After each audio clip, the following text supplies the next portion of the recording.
സംഘടനാ വിരുദ്ധ പരിപാടി ആരു കാണിച്ചാലും വെച്ചു പൊറുപ്പിക്കില്ല എന്ന് CPM സംസ്ഥാന സെക്രട്ടറി MV ഗോവിന്ദൻ. കരുനാഗപ്പള്ളിയിൽ കർശനമായ ഇടപെടലുണ്ടാകും.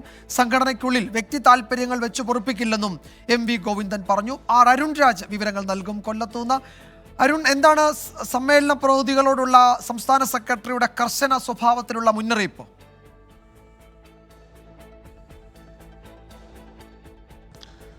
വിജയകുമാർ, ഇന്ന് പ്രതിനിധികളോട് സംസാരിക്കുകയാണ്. ഏകദേശം 1.5 മണിക്കൂറിലധികം സംസ്ഥാന സെക്രട്ടറി MV ഗോവിന്ദൻ ഈ പ്രതിനിധികളോട് സംസാരിച്ചു. ഈ സംസാരിച്ച വേളയിലാണ് കരുനാഗപ്പള്ളിയിലെ പ്രശ്നങ്ങൾ MV ഗോവിന്ദൻ വ്യക്തമായി തന്നെ സൂചിപ്പിച്ചത്. സംഘടനാ വിരുദ്ധ പ്രവർത്തനങ്ങൾ ആരു കാണിച്ചാലും ഇനി വെച്ച് പൊറുപ്പിക്കില്ല, കർശനമായ നടപടി ഉണ്ടാകും. കരുനാഗപ്പള്ളിയിലേത് തുടർന്നുണ്ടാകുന്ന നടപടി കർശനം തന്നെ ആയിരിക്കും എന്നുള്ളതായിരുന്നു സംസ്ഥാന സെക്രട്ടറിയുടെ ഓർമ്മപ്പെടുത്തൽ.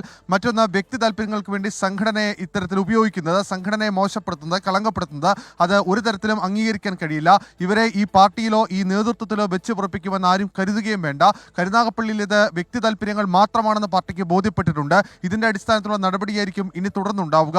മറ്റിടങ്ങളിൽ ഇത് ആവർത്തിക്കാതിരിക്കാനുള്ള ശ്രമങ്ങൾ എല്ലാ നേതൃത്വവും മുന്നോട്ട് കൊണ്ടുവരണം. ഇത്തരം പ്രവണതകൾ ഉണ്ടായാൽ അത് തുടക്കത്തിൽ തന്നെ ഇല്ലാതാക്കണമെന്ന സൂചനയും ഓർമ്മപ്പെടുത്തലും സംസ്ഥാന സെക്രട്ടറിയുടെ ഭാഗത്തു നിന്നുണ്ടായി.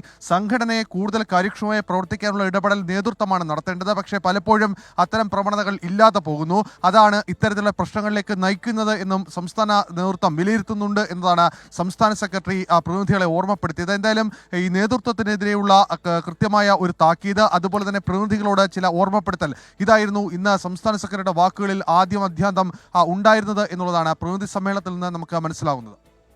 യെസ്, അരുൺ രാജാണ് വിവരങ്ങൾ നൽകിയത് കൊല്ലത്തുനിന്ന്.